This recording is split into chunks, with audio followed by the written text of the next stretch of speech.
पहलगाममध्ये झालेल्या दहशतवादी हल्ल्यात 26 जणांचा मृत्यू झालाय. यात सय्यद हुसेन शाह या काश्मीरी तरुणाचा देखील मृत्यू झाला. सय्यद हा पहलगाममध्ये घोडेवाला होता. पर्यटकांना बैसरन येथील बेताब व्हॅली येथे घेऊन जाण्याचं काम तो करत होता. दहशतवादी पर्यटकांना गोळ्या घालत होते त्यावेळी सय्यदने त्यांना अडवण्याचा प्रयत्न केला. सय्यदने त्यांच्याकडून बंदूक देखील काढून घेण्याचा प्रयत्न केला. दहशतवाद्यांनी गोळ्या झाडून त्याची हत्या केली. सय्यद हा त्याच्या कुटुंबातील एकमेवा कमावता तरुण होता. महाराष्ट्रातील पर्यटकांना परत आणण्यासाठी एकनाथ शिंदे हे श्रीनगरला गेले होते. एकनाथ शिंदे यांनी महाराष्ट्रातील पर्यटकांना धीर दिला आणि त्यांना महाराष्ट्रात परत आणण्यासाठी मदत देखील केली. शिंदे यांना सय्यदची कहाणी कळाल्यानंतर आता त्यांनी मोठं पाऊल उचललंय. सय्यदने दाखवलेल्या शौर्याबद्दल एकनाथ शिंदे यांनी सय्यदच्या कुटुंबाला वैयक्तिकरित्या 5 लाख रुपयांची मदत करण्याचा निर्णय घेतलाय. त्याचबरोबर सय्यद याचे मोडकळीस आलेलं घर देखील बांधून देण्याचा निर्णय आता एकनाथ शिंदे यांनी घेतलाय.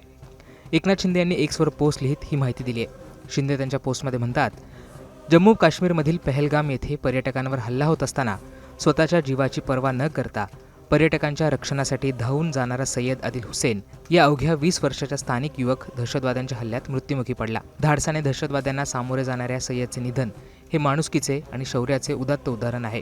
त्याच्या मृत्यूमुळे कुटुंबावर दाटलेल्या शोक भावनेवर सहानुभूती आणि आपुलकीची फुंकर मारण्याकरिता मी वैयक्तिकरित्या सय्यदच्या कुटुंबियांना 5 लाख रुपयांची मदत देण्याचा निर्णय घेतलाय आणि व्हिडिओ कॉन्फरन्सद्वारे सय्यदच्या कुटुंबियांशी संवाद साधून त्यांचं सांत्वन केलंय. दहशतवाद्यांनी हल्ला केला तेव्हा सय्यद जीवाची पर्वा न करता त्यांना सामोरा गेला.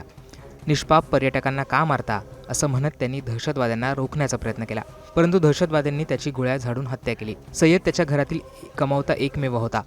त्याच्या जाण्याने त्याच्या घरावर आता शोककळा पसरली आहे.